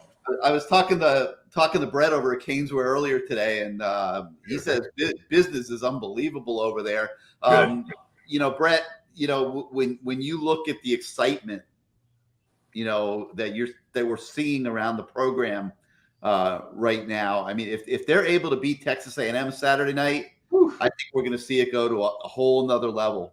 Yeah, and not only that, but you know, it justifies a lot of the checks that the school is writing. Like, if you look at the amount of money now that is being pumped into the athletics, not just football, but the athletics. Obviously, football is going to be your giant sledgehammer, but athletics in general, the administration is all in, like all in beyond all in, whether from the president to the vice president to the CEO of the university, athletic directors. Christ, I don't know if people know how much the athletic director is getting money, but he's getting like buku money. So like this was the hired gun. Yeah, exactly. This was the hired gun. So, although fundraising, is going to be a giant part of it, but the justification that happens on Saturday, it's like the high fives just not only happen in the parking lot, in the owner suites and in the president's suites and the AD suites, those high fives are just as powerful, man. So they need that justification on why they're spending this much money on coaches. Well, if they win Saturday, there's your answer. Exactly. And so let me ask, we've heard for 2 weeks now on this show, the show we do with Lamar, that Miami's offense has been holding back and not showing a lot of things. I'm sure there's some new wrinkles they're going to bring out Saturday night, right? And I'm sure that some of the things they ran, there's plays that are offshoots of that. So when A&M looks at film, they say, okay, this is where they're at. This is where what they're going to do. But I'm sure they're planning for other things. Talk about how that evolves after playing 2 games like this. Relatively, the offense is relatively average. Not dynamic, not wide open. How do you create something going into a physical game like this?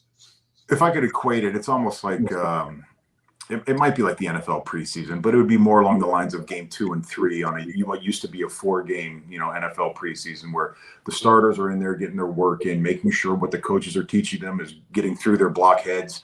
The repetition is there, the muscle memory is there, and then you're going to start to see guys being able to anticipate a little bit more now. And after a long summer together or spring, and now you're dealing with a couple weeks of playing football, the hostility of a road game in a short work week and the breakup with a flight and the hotel stay, the maturity level obviously is going to be checked, making sure that these kids aren't acting a fool in a hotel room or staying up late or doing things of that sort that sometimes happen with a younger, immature team. But you're also going to be highlighting the fact that it's time to go now. Like week 3, these young men are needing to anticipate and not be so robotic. So whether they're teaching certain techniques that you're going back to fundamentals, things that are just concrete, that are just supposed to be muscle memory. Now you can start, building on those things where if you're doing certain games up front where like a defensive end and a tackle are running games on the defensive side of the football, and your offensive linemen are able to go ahead and anticipate and work a lot better with each other with their eyes closed now. They could feel each other. They know which guy is weaker at this. They know where their tendencies might be. All week in practice, you might be learning now certain calls that you could be doing, certain trick calls that you could be doing, ways to mess with certain players. Let's face it, defensive linemen aren't the smartest tools in the shed either. So whatever you can do to try to create havoc for them, because let's face it, defense is just about attacking. Their responsibilities are much more minimal than it is on the offensive side of the football. And, vice versa, the same way when you're dealing with our defense. You got guys that are not so robotic with gap responsibility anymore either. They're being able to anticipate, attack, play, swarm, and they know where their guys are supposed to be. Where we got ourselves into trouble in the previous years is certain guys are trying to do so much and trying to pick up the slack for other guys. They're not relying on the fact that each individual has their own job, their own responsibility to play together. He's Brett Romberg, everybody. I hope you'll come back. Always love talking to you. Thank you. Thanks for all your insight tonight. Would I be putting you on the spot for a prediction, or are you going to be like me? And like I've been telling her, I am not making predictions on this game. I mean, it's just too hard to read for me. How would I go with the offensive line? I'm going to say the offensive line is going to probably make these guys run for about 180. I think we're going to get about 180 yards rushing this weekend, because I think there's going to be a lot of quitting that's going to happen. I think.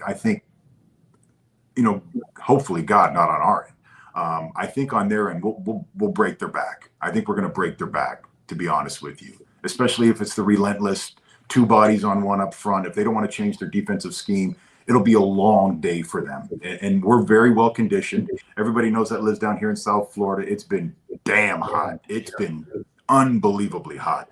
But I'm interested to see how these young men perform at College Station. 100,000 people being on the road. I want to see some quieted fans coming out of halftime, to be honest with you. But yeah, I think the Canes are going to go ahead and do them in. I'd give them. I'm going to go 10 points. I think the Canes might win by 10 points. That would be huge for the program. Absolutely. Brett, thank you so much for coming on the show tonight. We'll have you back at some point. Always love to hear your opinions, Bruce. Thank you also for coming on. My pleasure. See you tomorrow night on the Lamar Thomas Show. Got it. And we'll see how they do Saturday night. It's going to be a big moment. So thank you, guys. Thank you for having me on, man. I'm excited as hell, and go Canes, Go always. Canes, baby. Go Canes. Bring it home. All right, guys. Thank you. All right, man. Brett Romberg's awesome, man. I love talking to him. It doesn't matter whether it's a live show like this or we're just out at Canes Fest or whatever. He's phenomenal. All right, so we got a lot of things to do here. First, I mentioned Caneswear, and we typically will tell you a lot about what they have in the store and stuff. They are selling so much merchandise over there that I can't do that tonight, but I will show you a great new commercial that they made for our shows. Welcome to Caneswear. Family owned and operated since 2010, Caneswear has all the latest merchandise for the Miami Hurricanes, Miami Dolphins, Inter Miami Soccer, and more. Come visit us at our store in Davie on University Drive, just south of I-595, or online at Caneswear.com. Caneswear, the spot Miami fans shop. All right, let me get back to these YouTube comments for 1 minute, then we'll go back to the phone lines. WG, please stop spamming the comments, okay? Jake Garcia is not taking over for Tyler Van Dyke. As long as Tyler Van Dyke is healthy, you're posting with an agenda. I don't know why. Please stop doing it. You're polluting our chat tonight. Korean Zombie is asking about Graves and Rogers, the two freshman corners. They are doing very, very well. I don't think that primetime national TV, Texas A&M on the road Saturday night is going to be the bust out moment for those guys. But they are progressing. I think you will see them at times during the season, and they're both doing very, very promising. Norman Smith, my friend, who is saying, don't forget that I absolutely raved about Romello Brinson. Norman, I've never seen anybody that misquotes me more than you, whether it's the message boards, the chats, or whatever. Listen, I raved about one thing involving Romello Brinson. First of all, I like Romello Brinson. Great kid. Okay. He had one catch last year that was worth raving about, that one-handed catch in the end zone for a touchdown. In general, he's not totally there yet. He hasn't been able to respond to strength and conditioning the way he needs to and build up his legs and his body so that he can compete consistently with the cornerbacks that he faces on the college level. That's why you see him make these appearances every now and then. And I think that that's what you'll continue to see this year, an appearance every now and then. He has a lot of work to do to take his game to the next level. And so rave, no, I have not raved. I like him. I love the spectacular plays, the one-handed catches that he loves to make and can make and does make from time to time. Is he an every down receiver for this football team right now? I don't believe so. I think Keyshawn Smith is way more physically equipped to try to fill that role. Jacoby George, Latson, I think are in similar category. You'll see them make occasional appearances. But Miami right now is lacking a true dude other than Xavier Restrepo, who you can count on down after down after down to make plays out at the receiver position. I'll get back to more comments. I want to go back to the phone lines. Let's see where we're at. 563-999-3550, 563-999-3550. Hit the 1 on your keypad if you want to come on the show. Let's go out to the 419. You are live on CaneSport Live. How you doing this evening? Hey, Gary, how you doing? Doing great. Who's this? Oh, this is Ohio Kane. I think I talked to you a couple weeks ago. Yeah, man. What's up? How you doing this week? Oh, I'm doing great. Just wanted to call, maybe give a little bit of my perspective on the game and maybe see what your take is. Go for it. Okay. It's funny that Robert was mentioning the offensive line, and that was my biggest concern coming into this game. Some of the missed assignments in the Southern Miss game definitely concerned me, left room for concern, because I'll be honest, I'm not 100% sold on our offensive line. And I think Saturday night we're going to be facing a better caliber athlete on the defensive line. I really do. And that leaves some concern for me. Now, with what Brett Romberg says happened, we rushed for 180. That sets up our play action. Tyler Van Dyke, his jersey's clean. Listen, we will beat that team if that happens, but I don't necessarily know that happens, and that's my biggest concern. You know, let me just comment on that real quick. You know, the offensive line, I would have said back 8-9 months ago, was definitely a concern. You know, and then when Zion Nelson has to go get a cleanup, and he's not going to be there for the beginning of the season, of course that's a concern. But I'm looking across the board. I'll start with Ja'Kai Clark, the center that we saw ramrodding a guy into the bench last week. That guy, for the first time in his career, physically looks like a college football player. These guys have been trained and have worked. All credit to them. Obviously, Aaron Feld gets a lot of credit, but these guys have really, really, really progressed a lot in the offseason physically. Ja'Kai Clark looks like a college football player now. To his right, Justice Oluwasun. Okay, this is a guy that's a sixth-year player in college football who, in the offseason, was one of two guys that were clearing 700 pounds, okay, in the weight room. 700 pounds. I mean, that's unbelievable. I mean, unbelievable. Okay, he is a strong dude. He's played a lot of college football. He knows what he's doing. There is nothing he's going to see out there that's going to rattle him, okay? Then you go to his right, the lone Scaife, and this is another guy that's played a lot of college football. He's played guard, tackle, but with this, he's responded really well to this coaching and this style of football. He's the best he's ever been. I'm not saying anybody's about to make him an All-American at right tackle. They're not, okay? Miami will have better right tackles in the future, but he is the best model of himself. On the left side, Jalen Rivers is the best offensive lineman on the team. So you're really solid at left guard.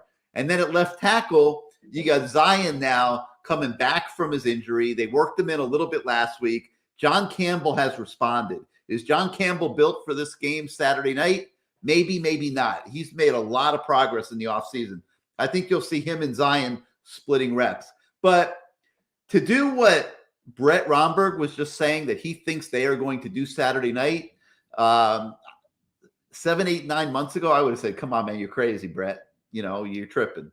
I don't know that it's out of the question. I mean, these guys have really made a lot of progress, and I'm going to love watching them out there on Saturday night because this is obviously their big test.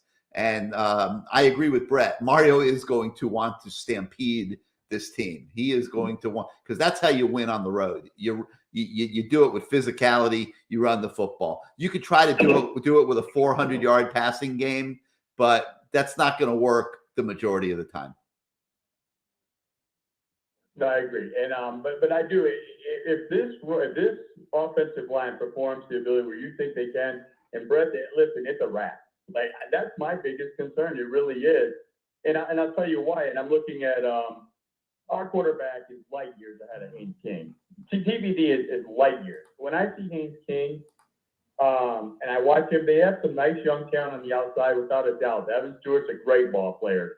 But you watch Haynes King, the biggest concern for me with him is him extending the play, maybe 2 seconds to his foot. If he's capped in the pocket and you have a proper contain on him, you can just sit and wait for him to make a mistake. He's not a very good quarterback as of yet, and I don't necessarily know that he will be this year. The kid's pretty bad, and I really do think that our defense is going to be much different than what you've seen in the first 2 games. You haven't seen a lot of blitzing. He really hasn't been sending the goons, and I really expect fully this week that you're going to see a different Kevin Steele defense. And my biggest, like I said, biggest concern is our offensive line just not playing up to par, and we're in a lot of 3rd and 8s, a lot of 3rd and 9s, and Dice picking hits. That concerns me. But I'm going to be honest, defending Haynes King, I'm just worried about the big explosive play. You know, he extends the play with his foot, with his feet, makes the play, or the running back makes the big play. That running back has big playability without question. It's something on special teams that nobody ever brings up. We have to have good special teams. Really, field position is a big deal. We can't let them pop something big on the kick return. And that's my take on the game. But my biggest thing isn't so much the receiver, it's offensive line. I don't know whether they're up to task. I hope you're correct. I hope Mr. Romberg's correct. Because if they are, we walk out with a W without question in my mind. All right, man. Thank you so much for calling in. Okay. You got it, man. We'll talk to you next week. All right. So I'm going in the comments, and my man AC here says he's glad that I'm not the head coach of the team. We'd already be beat. Texas A&M is a juggernaut, according to me. No, you have not heard me say Texas A&M is a juggernaut. You are now in the Norm Smith Club. My opinion on Texas A&M is that they were way overrated coming into this season. That has been proven. I think that Texas kids in general are not as tough as Florida kids, Georgia kids, which obviously, Miami, a team like Miami is built on. They can occasionally put together good teams, but year in, year out, I just don't think that those teams are as tough. For whatever reason, the teams that are built totally on Texas kids, and I know Texas many years ago with Mac Brown had a great team with Vince Young and the whole thing. I get it. They also got Mac Brown run out of town, Manny Diaz run out of town, Charlie Strong run out of town. Nobody's been able to win at Texas. Sark looks like he might have a chance. So no, I don't think that Texas A&M is a juggernaut. Okay, I do think Texas A&M can be had, but I also know that Texas A&M has some very good individual football players that are going to have to be dealt with on Saturday night in their home stadium. One of the toughest places to play in college football, over 100,000 fans there. And Miami's going to have to be very good to come out of there with a victory, period. Is this team ready to do that? We are going to find out Saturday night. But no, I have no way, shape, or form ever said that Texas A&M is a juggernaut. All right. 563-999-3550, 563-999-3550. You hit the 1 on your keypad if you want to come on the show. Let's go to the 727 now. You're live on CaneSport Live. Hey, Gary, it's Jake from St. Pete. How you doing? What's up, Jake? How you doing this week? Doing good. Another good game, another win. I'll take it. Wasn't the prettiest, but this is one thing that I've been wondering, the last 2 weeks is, like, during that game, I was watching the defensive line for a good portion of the game. And, again, no real game plan there. It was just every down, you had 4 guys bull rushing straight ahead. There's very little movement there, very little done to confuse the other team. You've alluded to, and many in the media have alluded to the tight end passing game and the running backs passing game, and even the downfield passing game. And one of the things that just concerns me a little is they're trying to play this game a keep away, where it's like, oh, we don't want to show them anything until we're playing them. My concern being is just I don't know why they didn't open it up a little bit more in that game, especially just to get some momentum going, because I don't like the idea of running half the playbook for the first time in a stadium full of 110,000 Yahoos. That place, Texas A&M fans are lunatics. I used to live in Dallas. I couldn't stand A&M people. It's a cult. They're not a crazy. Hey, but it's also for the guys that have good looking dates. It's a great experience, man. They do that whole kissing thing. Let me tell you, the talent there. Yeah, no, the talent at A&M is unquestionable. I mean, it's an SEC school. They got the good looking girls there, but man, they're just, they got all these handshakes. They got, you got to have a manual to go to one of those games. And so I guess my thing is just, I wish they would have, run a little more of the playbook the last couple of weeks, because I just don't like the idea of a lot of these plays being run. You know, you're talking the tight ends have been practically non-existent in the last 2 games. Now, maybe there's some talent issues or whatnot, but I don't think so. No. Will Mallory's plenty talented to get open against Southern Miss or Bethune, and he's been invisible. Elijah Arroyo, this is a guy, you know, we've been hearing about all off season. He's, you know, he's got his body in shape. He's faster. He's stronger. All right, Jake. Let me throw a couple things. Hey, Jake. Let me throw a couple things at you in regard to what you're saying. Yeah. Okay, so they went into. No, I'm interested in your take. Yeah, and you're making a lot of good points. All right, so they go into the Bethune game and they're not planning on showing anything. Okay, you saw what happened. I mean, they're 70 points better than that team, doing absolutely nothing. So you're not showing anything there. I think they planned to do a little bit more last week, and I think they tried to do a little bit more last week in the first half, and it wasn't going well. I mean, Southern Miss's defensive coordinator did a very, very good job in that game. You know, they were doing things. They were slowing down the Miami passing game, just the whole process, the progressions, the delivery of the football. Tyler never was able to get into a rhythm.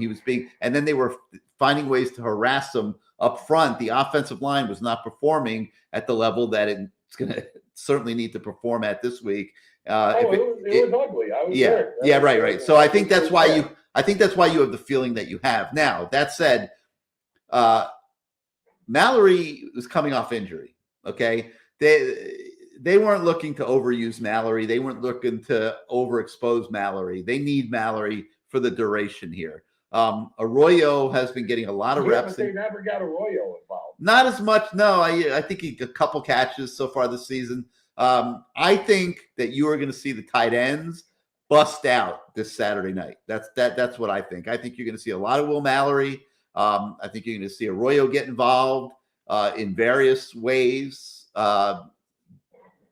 You know, without giving anything away, I think you're going to see him doing different things. And I mean, the guy is really developing and looks really, really good.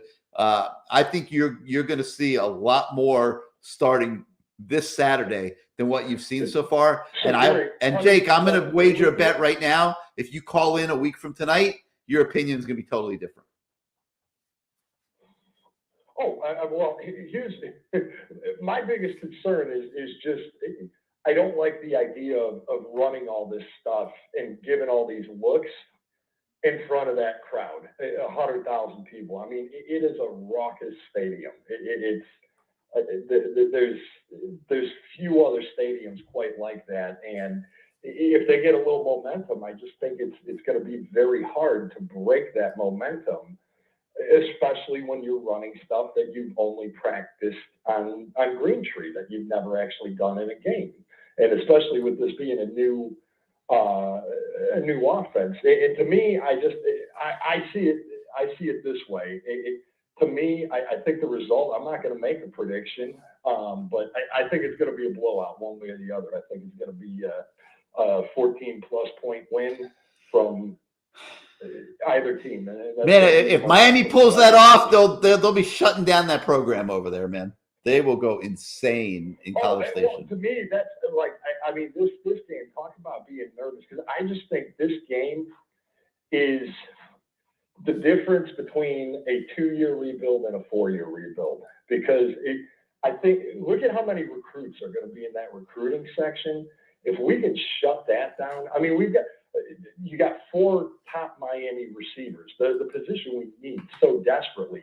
And you have 4 of them sitting on Texas A&M sideline. Yep. We need to shut that down. And to me, this is so pivotal, because that game, I mean, because then you take away that excuse, oh, you can't play in the SEC. You can't do. It's like, no, we can, and we will.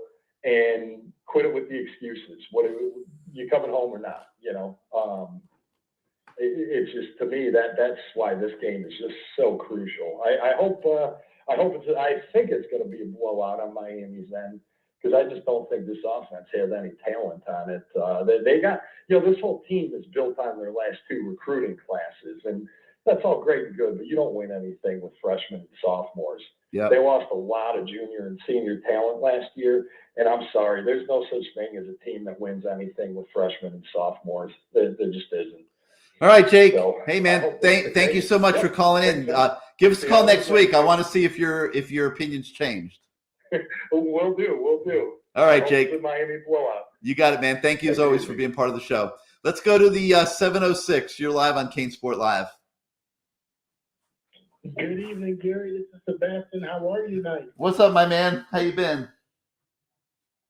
I'm doing pretty good, man. I'm glad I made the show tonight. Worked hard today, but look, just enjoy the content when you have to share. I want to talk about some of the true freshmen. Do you see any of the true freshmen going in this A&M game that you see could make a positive impact on the game? I think you might see Inez Cooper a little bit as a third tight end up there. They rolled that out a little bit last week. They really love him. This is not a freshman football game. It really isn't. I mean, we'll see some on special teams, and I'm trying to think who might be part of the game plan for this week. I was really impressed with Nigel Kelly. Yeah, And, but remember, this is an SEC O-line he's got to go against this week. Is he there physically? I don't know. Nigel is going to be a great player.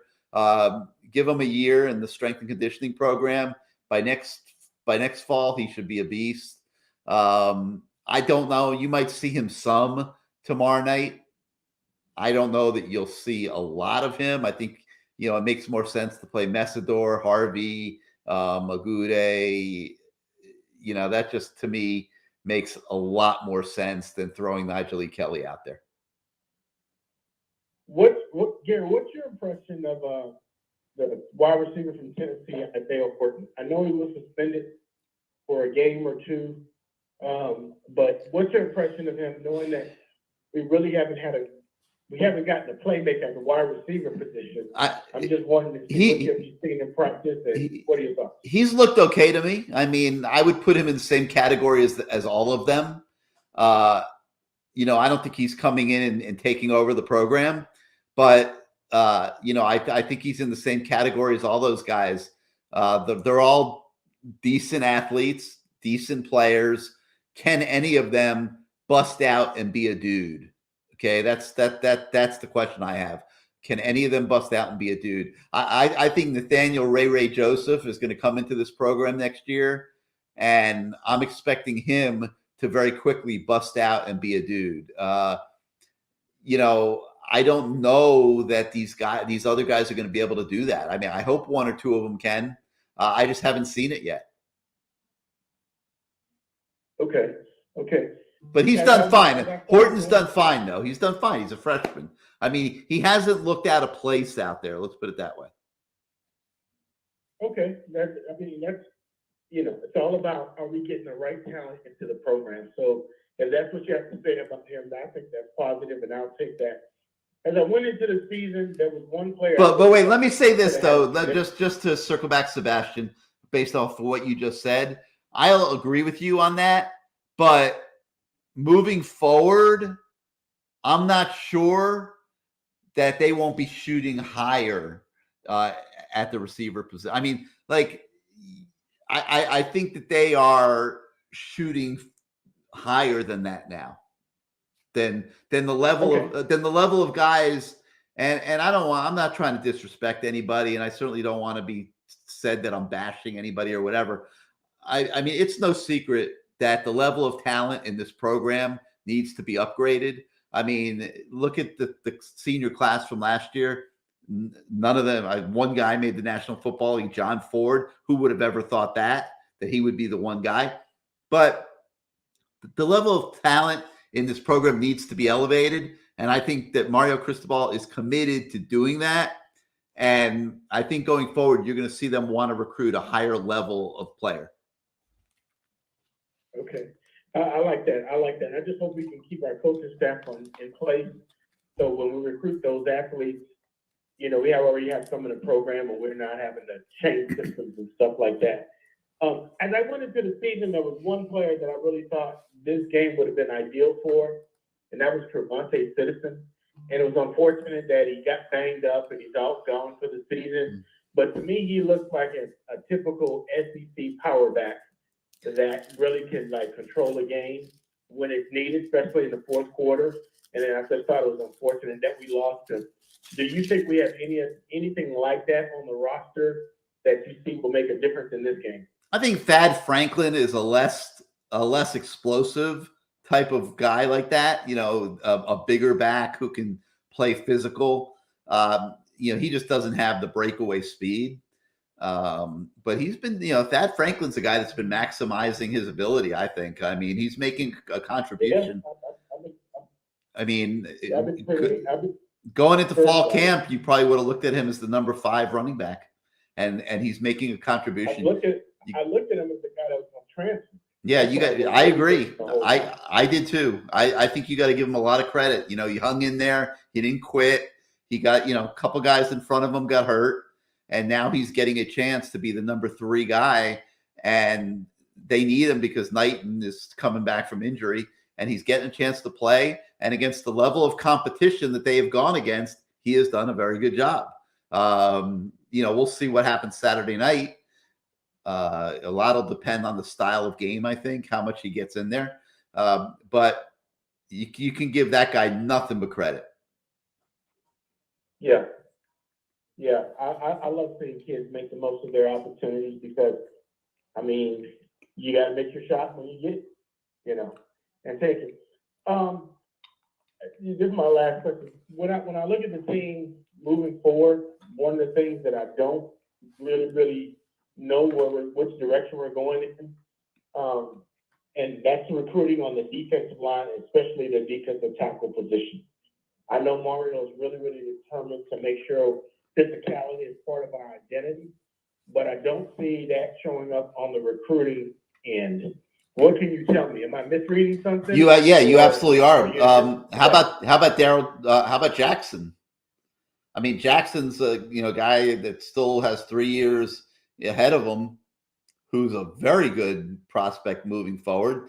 I think you'll still have a few more years of Leonard Taylor, who just needs to keep making progress and pick up the urgency a little bit. And yeah, I think you'll continue to see them recruit, top level defensive tackles. It's a very big priority for Mario. It's the reason why you saw him bring so many guys in the portal. Yeah. Hey, Gary, put me on hold, but just kind of comment on this going forward. What's your overall assessment? I mean, we're going to College Station. We're facing a top 10 team that just came off an upset loss. You know what our team is made of.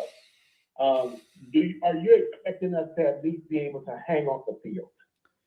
We can talk about winning the game, but are you expecting us to really be able to match up with Texas A&M as far as being able to put a product on the field that's going to be able to give us a good game and just keep it on hold? All right, Sebastian. My answer to that would be I don't really know what we're playing in Texas A&M. I am mystified by how poor they've looked to start the season. And when I looked into them in the offseason, I saw a team that felt like it was going to be really good on the defensive line, felt that it was going to be really good in the defensive backfield. Like Miami, thought that they were a little bit light at linebacker, but they only play 2 of them. And I was expecting them not to be a top 10 team, but to be much better than what they've been the first couple weeks. Now, I don't know what we're going to see Saturday night. I really don't. I don't know what level team they are going to walk out there and be on Saturday. I have no grasp or feel for it whatsoever. I'm not sure they have a clue. We got to see who their quarterback is. I think they're going to change to Max Johnson, but we'll see. But I think they're also going to be a very fragile team. I mean, I think they're going to be a mentally fragile team that, like Brett Romberg says, if things don't go their way in the first quarter, first half, they will be rattled and they could turn on themselves. I mean, You've already seen some things in the media this week where players were questioning coaches and stuff. And, you got Jimbo Fisher openly conceding that maybe there will come a day when he gives up the offense. That's a defeated head coach. When you hung your hat on offensive coaching your whole career, and now you're talking about that you might give up the offense. Okay. So we just got to see how this thing plays out. It's going to be very interesting. There's a lot of subplots to this game. So we'll see how it goes. All right, let's go to got 2 more callers left, and then that's going to be it for tonight. We're really trying hard to keep these shows around 2 hours. Let's go to the 954. Let's go to the 954. You're live on CaneSport Live. How you doing this evening? Good evening, Gary. How you doing, man? Doing good. First time in a while, but I just want to chime in a little bit. Over a few things prior. I think this game, I think this team, like you said, you hit it nail on the head with Jake earlier, or Jake hit the nail on the head. This is a young team we're playing that's, I think, hyped up from their last 2 classes. They had 5, 6 5-star D linemen, and seems like Shamar the only one who gets any playing time. The D tackles, Lucas from Arizona, the kid from Lakeland, the guy from Tennessee who was all everything, and then the number 1 player this year who reclassified.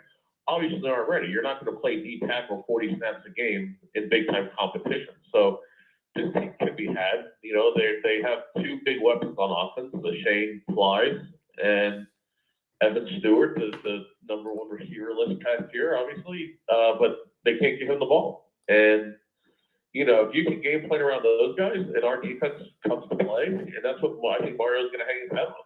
I think he's, as you said earlier in the show, the offense will be better the second half of the year. There's no doubt about that. I think you'll have an offensive line that gels better. You have a top 5 quarterback in college football that will continue to get better in the system. He looks a little bit late on throws. He stares down some receivers that we didn't see as much last year.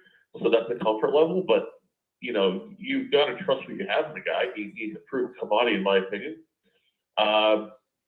He's going to hang his hat on beating up on a D line that it doesn't have a lot of depth. It really doesn't. I think I saw them play 5 or 6 guys the other day. And, you take the air out of the stadium with a boring run game, and that's just fine. We were bitching last year, how many 4th and 1s could we not get because we ran the same inside zone with a 5'9", 170-pound running back. So, it's a different game this year. We don't have Rambo, we don't have Harley. You gotta take what you have, and I hope you're right. I hope we do see the tight ends get more involved. I do think Rooster will have a much bigger role in the pass game, and that's what I'm looking forward to, and a strong performance by our D line. As far as the guy who said, Steele doesn't roll much up, of course we have things that we haven't rolled out. We've played, 2 preseason games basically going State, and I think it was great to see some adversity last week. We saw some adversity last year, week 2 against App State, barely pulled off. This year, we came back in the second half and absolutely dominated. So that's a huge step forward, in my opinion, with this team. All right, man. Thank you so much for being part of the show. Give us a call next week. We'll see what happens. All right, man. All right, let's go out to the 386. You are live on CaneSport Live. Hey, Gary, it's Will calling back. You don't mind, do you? This is your second call of the night. Woo. All right, go ahead. Take us home. What you got, Will? I got 2 quick questions. I'll be brief. We've been talking about Mario got to recruit, but I want to ask you about the 2 recruits that about a month ago, recently, 2 Dade County kids that committed to Louisville. The receiver name was William Flores, and the 4-star linebacker, I can't think of his name. Stanquan Clark. Stanquan Clark. I wasn't interested in these guys. Will, it's a perfect example of what I was just talking about a minute ago when the caller was asking me about Isaiah Horton. And I said that I don't know that he would make the cut, right? That you have a whole group of receivers on this team, and I don't know if they would make the cut anymore. the standards are being elevated at the University of Miami. You can't become one of the top programs in the country again if you keep recruiting at the same level that has not worked for the last 20 years. Okay, and nobody should be offended about what I'm saying. It is a fact. The talent level at Miami has not been good enough, and there was a decision made on both of those. They're identical situations that they need to shoot higher than that, and they are. And my last question is, 3 years from now, will Miami still be playing in the ACC? I don't think they have a choice. I've had this conversation with Dan Radakovich. I mean, right now, the teams in the ACC are contractually committed to the ACC. Right now, the agenda is how can we make the ACC better? I do think you'll see the ACC expand. I do think you'll see them try to bring more major TV markets into the equation and look for things that they can do. Obviously, getting Notre Dame would solve everything. But the general feeling is that Notre Dame is going to stay an independent. I mean, if they would just join the ACC, the ACC would be the third super conference. Everything would be great. So I think a lot of the ACC's issues are going to be dependent on who they can go recruit to come be part of the conference. But right now, the teams in the ACC are pretty locked in with the grant of rights deals that they signed. And I don't know that we'll see Miami try to break that. All right, well, see you next week, Gary. All right, man, we'll talk to you next week. All right, everybody, that's going to be it for tonight for CaneSport Live. Thank you to all of you who called in. Thank you to everybody that watched and listened tonight. Tomorrow night, we've got the Lamar Thomas Show. That promises to be a great one. Russell Maryland is going to be part of that tomorrow night. Chris T. Jones is going to be part of that tomorrow night. So make sure you join us for the Lamar Thomas Show tomorrow night. Good Morning CaneSport in the morning, where I continue to try to knock sense into Matt Shodell. And tons of coverage, as always, on the website. So for Brett Romberg and Bruce Warner, who joined us for the Point Counterpoint segment, I'm Gary Ferman. Thank you for joining us on CaneSport Live. We'll see you next Tuesday night and many times along the way. Have a great night, everybody.